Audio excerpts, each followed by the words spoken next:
और राजधानी भोपाल से बड़ी खबर, जहां नर्मदा नदी में प्रदूषण पर एनजीटी सख्त नजर आ रहा है। भोपाल में एनजीटी लंबित करेगा, मामलों की सुनवाई लंबित करेगा। गुजरात हाईकोर्ट में याचिकाओं पर सुनवाई लंबित होगी।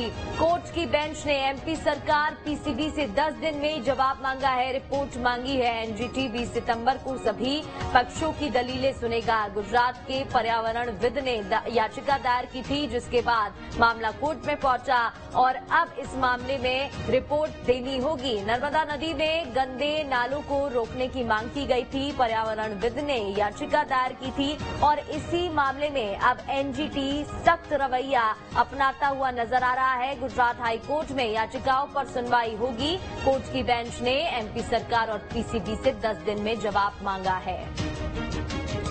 कोर्ट की बेंच ने एमपी सरकार और पीसीबी से जवाब मांगा है, रिपोर्ट देनी होगी। एनजीटी 20 सितंबर को सभी पक्षों की दलीलें भी सुनेगा। दोनों पक्षों की पर्यावरणविद जिसने याचिका दायर की और साथ ही एमपी सरकार और पीसीबी से जो रिपोर्ट मांगी गई है वो भी पेश करनी होगी। दलीलें दोनों की सुनी जाएगी, सभी पक्षों की सुनी जाएगी।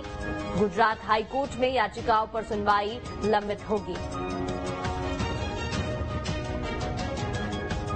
एनजीटी 20 सितंबर को सभी पक्षों की दलीलें सुनेगा। पूरे मामले को लेकर मध्य प्रदेश के जो नेशनल ग्रीन ट्रिब्यूनल कोर्ट है, उस कोर्ट में इस मामले की सुनवाई हो रही है। और क्योंकि गुजरात के एक याचिकाकर्ता थे जिन्होंने ये मुद्दा उठाया है, गंदे नाले या गंदे पानी के शुद्धिकरण के लिए क्या कदम उठाया जा रहा है। देखिए, मैं आपको बता दूं कि मध्य प्रदेश की जीवनदायिनी मां नर्मदा केवल जीवनदायिनी नदी ही नहीं है, बल्कि ये राजनीति का केंद्र बिंदु भी हमेशा से रही है।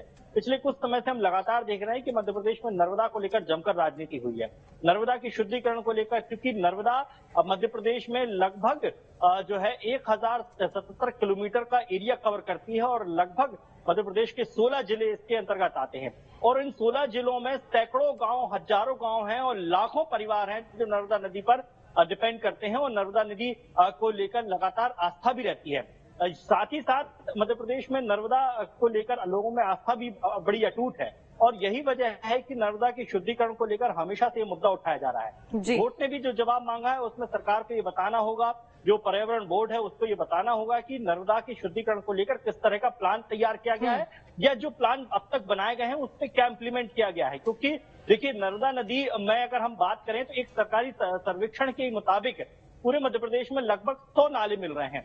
ये तो सरकारी आंकड़े हैं, लेकिन अगर हम हकीकत में जाएंगे तो नर्मदा नदी जो 16 जिलों से होकर गुजरती है उसमें सबसे ज्यादा जबलपुर, होशंगाबाद, मंडला और बाकी जो बड़े जिले आते हैं वो सबसे ज्यादा प्रदूषित नर्मदा नदी को कर रहे हैं। और यही वजह है कि ये 100 नाले नहीं है बल्कि सैकड़ों नाले होंगे। अब सवाल ये उठता है कि आखिरकार रोका कैसे जाए। देखिए, एक ट्रीटमेंट प्लांट होता है जो नाले और नदी के बीच में एक प्लांट लगाया जाता है। बिल्कुल बिल्कुल दुर्गेश, और ऐसे में सुनवाई भी होनी है। देखने